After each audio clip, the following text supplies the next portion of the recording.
ሰላም ሰላም ወደ ቻናል ቤተሰቦች እንዴት ናችሁ? ሚድዋይፍ አባይ ነኝ። ዛሬ ላይ የማቀርብላችሁ በጣም ኤክስትሪምሊ ኢምፖርታንት የሆነ ኬዝ ነው። ነፍሰ ጡር እናቶችም ከሆናችሁ ወይም ተማሪዎች ካላችሁ በጣም በቂ የሆነ ግንዛቤ እንዲኖራችሁ ይጠቅማችኋል ማለት ነው።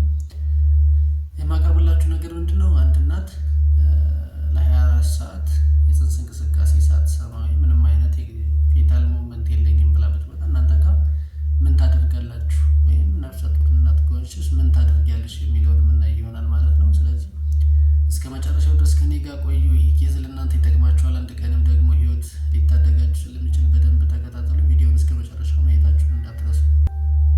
ስለዚህ አንድ 30 ዓመት የሞላት እናት 34 ሳምንት ላይ ወይም 8 ወር ከ2 ሳምንት አካባቢ ላይ ይሆናል ወደ እናንተ ማተርኒቲ ዩኒት ወይም ደግሞ የእርግዝና ክትትል ክፍል ብትመጣ እና እሷም ደግሞ አንደኛ ምንም አይነት የፅንስ እንቅስቃሴ ያልሰማሁም ከ24 ሰዓት በፊት ትላችኋለች፣ ወይም 24 ሰዓት አልፎታል የፅንስ እንቅስቃሴ ከሰማሁ ትላለች። ነገር ግን ምንም አይነት ደም መፍሰስ የለም፣ ሆድ ህመም የለም፣ በማህፀን የሚወጣ ምንም አይነት ሊኬጅ ኦፍ ፍሉይድ የለም፣ እንዲሁም ደግሞ በፊትም ደግሞ ምንም አይነት ኮምፕሊኬሽን የለም አለቻችሁ። ነገር ግን የፅንስ እንቅስቃሴ መቀነስ እንዳለ ነግራችኋለች ማለት ነው። ስለዚህ ከዚህ ከነገረቻችሁ አንጻር የፅንስ እንቅስቃሴ መቀነስ አንደኛው ዳንጀር ሳይን ነው፣ ድንገተኛ ምልክት እንደሆነ እናውቃለን። ስለዚህ ይህንን በጣም ሲሪየስሊ መውሰድ አለብን ማለት ነው።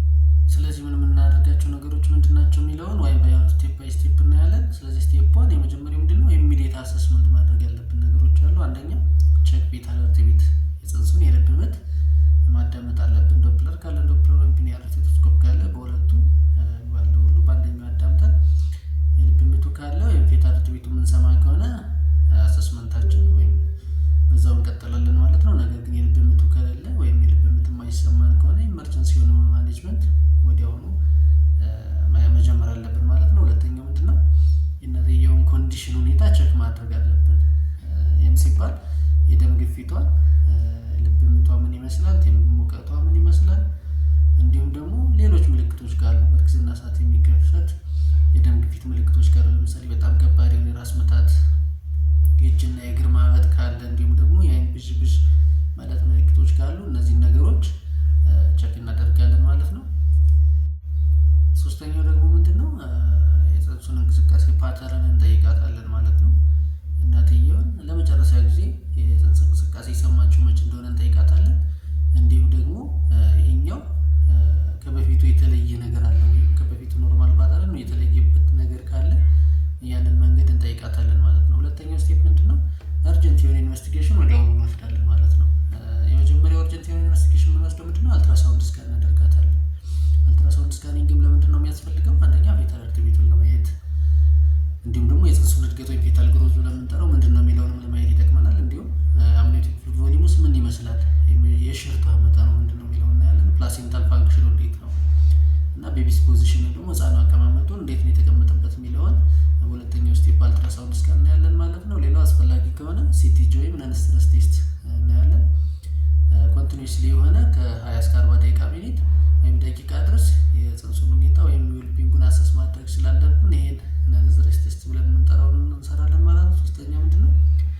ኪክ ካውንት ሪቪው ብለን የምንጠራውን እናትየው ምን ያህል እንቅስቃሴ ይንቀሳቀሳል የሚለውን እያንዳንዱን ነገር ቆጥራ በፊቱን ወይም ያለፈውን ወይም ደግሞ እኛ በምንነግርባት ቀን ጀምሮ ያለውን የፅንሱን እንቅስቃሴ እያንዳንዱን ሁኔታ የምትነግረን ይሆናል ማለት ነው። ስለዚህ ሶስተኛው ስቴፕ ምንድነው? ያው መላምቶችን ወይም ዲያግኖሲሳችን ፖሲብል የሆነ ዲያግኖሲሳችን ምንድነው ማለት ነው። ከላይ ባየናቸው ስቴፖች መሰረት ውጤቱ ምን ይሆናል? ለመጀመሪያ ሊሆን የሚችለው ፌታል ዲስትረስ ወይም ደግሞ የፅንስ መታፈል ሊሆን ይችላል።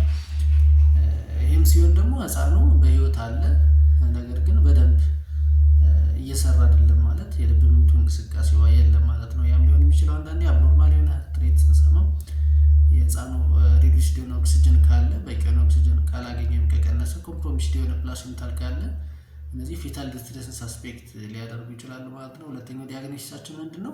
የኦሊጎሃይድራሚነስ ወይም ደግሞ የሽርቷ መጠን መቀነስ ወይም ማነስ ምንድነው? ስለዚህ ቬሪ ሎው አምኒዮቲክ ፍሉይድ ካለ የፅንስ እንቅስቃሴ ሊኖር ይችላል ማለት ነው። ሶስተኛው ምንድነው? ኢንትራዩትራይን ፌታል ዴዝ ወይም አይኦፊዲ ብለን የምንጠራው ነው።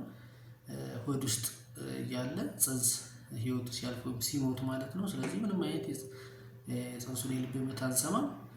ይህም ደግሞ ሴንሲቲቭ እና ኮምፓሽኔት የሆነ ወዲያውኑ ሃንድሊንግ የሚፈልግ ነገር ነው ማለት ነው። አይቪፒዲ ሀፕን በሚያደርግበት ሰዓት ማለት ነው። ስለዚህ አራተኛው ምንድነው ዋናው ማኔጅመንት ወይም ይህን የተፈጠረውን ነገር እንዴት ማኔጅ ማድረግ እንችላለን እንደሚለው ስናይ ከላይ በዘረዘርናቸው በሶስቱ ነገሮች ኬዞች መሰረት ዲያግኖሲሶች መሰረት ለምሳሌ የመጀመሪያው ፌታል ዲስትረስ ኮንፊርምድ ከተደረገ ኢሚዲየት የሆነ ዴሊቨሪ ወይም ደግሞ ወዲያውኑ መውለድ አለባት ማለት ነው። ስለዚህ ዲፔንዲንግ ኦን ዘ ሲቹዌሽን እንደ ሁኔታው ተመርኩዘን ድንገተኛውን ቀዶ ጥገና ሊያስፈልጋት ይችላል። ወይም ደግሞ ጊዜ የሚሰጠን ከሆነ ኢንዳክሽን ኦፍ ሌበር ደግሞ የምጥ መርፌ ልናስጀምራት እንችላለን ማለት ነው። ሁለተኛው ደግሞ ሊጓሂድራቬነስ ወይም የሽርቷ መቀነስ ካለ በምን ማኔጅ ልናደርገው እንችላለን? አይቪ ፍሉይድ ልንሰጥ እንችላለን። ክሎዝ የሆነ ሞኒተሪንግ ስትሪክት የሆነ ሞኒተሪንግ ወይም ክትትል ልናደርግ እንችላለን።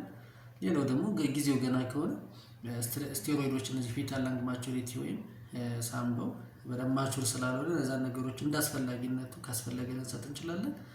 ሌላው ያው የሊደር ሊቨሪም ካስፈለገ ልክ እንደናይኛው እንደ ሲቪሪቲው ወይም ደግሞ በጣም አስፈላጊነቱ ታይቶ በውሳኔ መሰረት የሊደር ሊቨሪም ሊያስፈልግ ይችላል ማለት ነው። አይቪዲ ወይም ደግሞ ስቲል በርዝ ደግሞ ኮንፊርምድ ከተደረገ ይህም እንዲሁ ሴንሲቲቭሊ ሃንድል መደረግ አለ።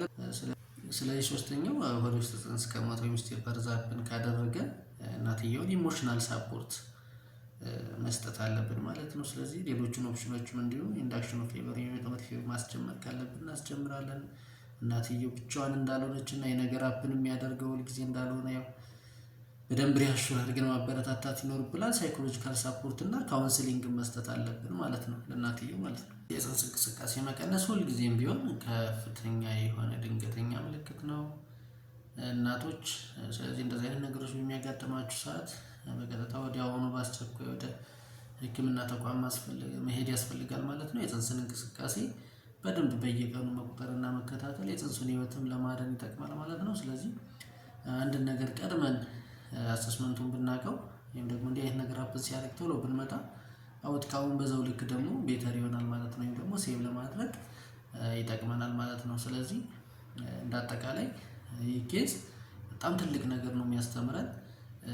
ኔቨር ኢግኖር ሪዲዩስድ ፊታል ሙቭመንት ለማለት ነው። ያ ማለት የጽንስ እንቅስቃሴ መቀነስን ኢግኖር ማድረግ የለብንም። እንደ ኢመርጀንሲ ወይም ዳንጀር ሳይን መውሰድ አለብን ማለት ነው። ስለዚህ በጊዜ የሆነ ኬር እንደዚህ አይነት ኮምፕሊኬሽኖችን ለመከላከል እና የጽንሱንም ሕይወት ለመታደግ ይረዳናል ማለት ነው። ስለዚህ ይህ ኬዝ ጠቃሚ ሆኖ ካገኛችሁት ፕሊዝ ዶንት ፎርጌት ቱ ላይክ ሳብስክራይብ ኤንድ ሼር ዊዝ አዘር ሚድዋይፍስ ኤንድ ማምስ ኦር ፕሬግናንት ማዘርስ። ስለዚህ ከጠቀማችሁ ላይክ ሳብስክራይብ ኤንድ ሼር አድርጉልኝ።